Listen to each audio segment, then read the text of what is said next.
Hello everyone, hope सब अच्छे होंगे। तो आज बात कर लेते हैं फाइनली एचपीयू की अवेटेड नोटिफिकेशन की, दैट इज पीएचडी सीट्स। सो आज फाइनली एचपीयू ने वो चीज़ रिलीज कर दी है कि पीएचडी में कितनी सीट्स होंगी, किस डिपार्टमेंट में कितनी सीट्स हैं। तो आपके सामने ये नोटिफिकेशन है। सो एक चीज़ मैं आपको क्लियरली बता दूं कि आपकी जो वेस्ट टोटल एडमिशन वेस्ट होंगी वो होगी CSIR, UGC, NET and admission to PhD only. कोई भी एंट्रेंस टेस्ट आपको नहीं देना है।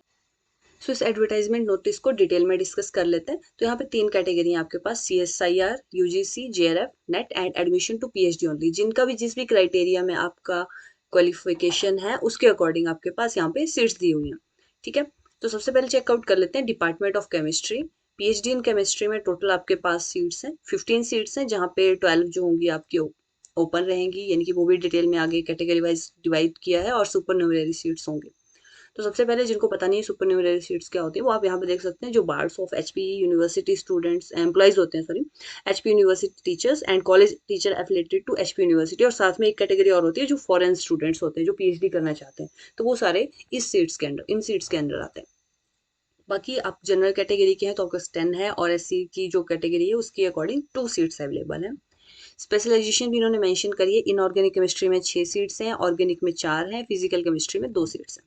वैसे ही डिपार्टमेंट ऑफ मैथमेटिक्स की डिटेल में लिखा हो 24 टोटल सीट्स हैं, जहाँ पे जनरल की 17 है, एससी कैटेगरी की 3 है, एसटी की 1 है, पीडब्ल्यूडी की 1 है, and wards of HP University employ 1 है, एचपी यूनिवर्सिटी टीचर की 1 है। तो वैसे भी जिस भी डिपार्टमेंट में आप अप्लाई करना चाहते हैं, वैसे भी जैसे यहाँ पे फिजिक्स का हम देख सकते हैं 9 टोटल शीट्स हैं, और यहाँ पे इन्होंने लिखा है कि condensed material matter physics, DFT modelling, computational physics, nuclear physics and nuclear astrophysics. तो ये सारी जो कैटेगरी है इन्होंने पहले ही मेंशन करे कि इनसे रिलेटेड अगर आपको इंटरेस्ट है तो इस टाइप में इतनी सीट्स अवेलेबल है। वैसे ही डिपार्टमेंट ऑफ कंप्यूटर साइंस है, 9 सीट्स हैं। बायो साइंसिस बॉटनी में है, 4 सीट्स हैं। तो जो भी आपका डिपार्टमेंट है उसके अकॉर्डिंग आप चेकआउट कर सकते हैं। तो आई होप आपको ये क्लियर हो गया होगा कि किस डिपार्टमेंट में कितनी सीट्स हैं। टोटल आपके पास अगर हम चेकआउट करें तो टोटल हमारे पास है 31 डिपार्टमेंट्स हैं, एंड टोटल आपके पास 287 पीएचडी के लिए सीट्स आई हुई हैं। तो आपने इस अपॉर्चुनिटी को मिस नहीं करना है। और यहाँ पे भी डिटेल में लिखा है, अगर आपको कोई भी समझ नहीं आ रही है एब्रीविएशन, और ऑल्सो सुपर न्यूमररी सीट्स को भी अच्छे से डिफाइन करा हुआ। एक चीज़ और आपने यहाँ पे देखना है कि जैसे 19 से 30th हो गए, तो अभी अगर आप साइट खोलेंगे तो अभी आपके पास एप्लीकेशन अवेलेबल नहीं, क्योंकि 19 से शुरू हो गया, जस्ट नोटिफिकेशन आई है इसकी। तो जैसे ये नोटिफिकेशन अप्लाई करने का ऑप्शन आता है तो आपको डिटेल में वीडियो बना दूंगी कि कैसे आपने अप्लाई करना है वहाँ पे। नाउ 30 जून लास्ट है, तो आप कोशिश करें उससे पहले ये पूरा फिलअप कर लें। इसके अलावा चेकआउट कर लेते हैं और क्या क्या एलिजिबिलिटी क्राइटेरिया इन्होंने लिखे हुए हैं। एलिजिबिलिटी यहाँ पे क्लियर है: 1 year 2 semester master degree program after 4 year and 8 semester bachelor degree program. आप जानते हैं कि अभी मर्ज में चलता है, यानी कि 4+1 का रहता है, जैसे 4 बैचलर डिग्री होती है और साथ में मास्टर 1 ईयर में हो जाती है, तो वैसे भी। और 2 year 4 semester master degree program after 3 year bachelor degree, यानी कि 3+2 का वैसे देख सकते हैं आप। ये इससे रिलेटेड जो मास्टर डिग्री आपकी पूरी रहेगी वो विद एटलीस्ट 55% मार्क्स, 55% मार्क्स होने चाहिए आपके उसमें। और इसके अलावा 5% मार्क्स की रिलैक्सेशन है SC ST and PWD category को। और इसके अलावा ये पूरा decision as per the decision of UGC adopted by HP University from time to time. ये सारी डिटेल्स जो भी हैं, जो भी आप फॉर्म फिलअप करते हैं, तो उस साइट को आप रेगुलरली चेक करते रहें, ताकि कोई एडवांसमेंट आ रही है, कुछ चीज़ें चेंजेस हो रही हैं, तो आप उस पर अपडेट रहें। इसके अलावा candidate seeking admission after 4 year 8 semester bachelor degree program, तो उनके लिए 75% का क्राइटेरिया रहेगा कि उनको इतने मार्क्स होने चाहिए। और इसके अलावा जो एमफिल डिग्री वाले हैं उन्होंने भी 55% मार्क्स एटलीस्ट उनके होने चाहिए उसमें। इसके अलावा 5% रिलैक्सेशन है, वो भी क्लियरली मेंशन है। इंटरनेशनल स्टूडेंट्स के लिए भी यहाँ पे क्लियरली लिखा है कि वो भी एचपीयू के अकॉर्डिंग टाइम टू टाइम जो भी इनका क्राइटेरिया रहता है, गाइडलाइंस रहती हैं, उसके अकॉर्डिंग होगी।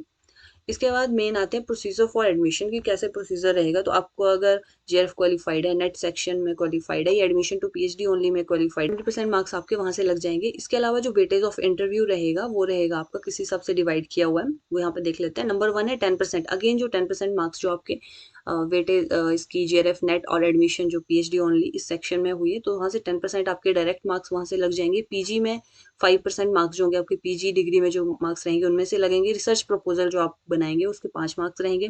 प्रेजेंटेशन आप उसकी कैसे करते हैं उसके भी 5 मार्क्स हैं। और उसको डिफेंड करते हैं, डिफेंड करने का मतलब जो भी आपसे क्वेरी करेंगे उसके वो आप कैसे आंसर करते हैं, डिफेंड कर पाते हैं अपनी चीज़ों को या नहीं, उसके 5 मार्क्स रहेंगे। तो टोटल ये रहेगा क्राइटेरिया। इसके अलावा जो आपका इंटरव्यू उसमें क्या क्या चेकआउट किया जाएगा, जो आपकी candidates competence for the propose research, whether the research work can be suitably undertaken at the university, और whether the proposal area of research can contribute new addition। तो इसके ये सारी चीज़ें जो होंगी वो डिटेल में देखी जाएंगी वहाँ पे। ये वही चीज़ है, दोबारा उसमें आप खुद से भी चेक कर सकते हैं, यूनिवर्सिटी के पोर्टल पे चेक कर सकते हैं। इसके अलावा नोट जो है वो ये है कि स्पेशलाइजेशन कैन बी, स्पेशलाइजेशन जैसे कुछ डिपार्टमेंट की मेंशन, जैसे हमने केमिस्ट्री की देखी, फिजिक्स की देखी, कुछ की नहीं है, तो वो स्पेशलाइजेशन डिपार्टमेंट के ऊपर रहेगी, वो कैसी कौन सी स्पेशलाइजेशन किस फील्ड में वो काम करते हैं। और नंबर ऑफ सीट्स जो होंगी वो टेंटेटिव है, बढ़ भी सकती हैं और कम भी हो सकती हैं एडमिशन के टाइम पे। इसके अलावा पीएचडी प्रोग्राम में और क्या इंपॉर्टेंट है कि काउंसलिंग के टाइम आपके पास अगर आपका जेआरएफ क्वालिफाइड है, नेट क्वालिफाइड है, या कोई भी टेस्ट जो है आपका, या पीएचडी एडमिशन ओनली पीएचडी में क्वालिफाइड है, तो आपके पास उसका प्रॉपर प्रूफ होना चाहिए। इसके अलावा मेन है कि ओनली रेगुलर मोड के थ्रू ही आपकी एडमिशन होगी, यानी कि आपको वहाँ जाना पड़ेगा। एंड एक जो है one supernumerary seat in each department shall be offered for foreign and nationals. Foreign से अगर कोई स्टूडेंट्स आते हैं उनके लिए एक जो है वो एक सीट अवेलेबल होती है ईच डिपार्टमेंट में। बाकी डिटेल में सभी डिपार्टमेंट का आपने देख ही लिया है। और कुछ नंबर्स हैं, अगर कोई भी आपको फर्दर क्वारी होगा आप इन नंबर्स पे कांटेक्ट कर सकते हैं, विद टाइम यहाँ पे लिखा हुआ। इसके अलावा जो भी नोटिफिकेशन आएगी उसके लिए आप चैनल को सब्सक्राइब कर दीजिए ताकि आपके पास सबसे पहले नोटिफिकेशन आ जाए। And also like the video and share the video. Thank you.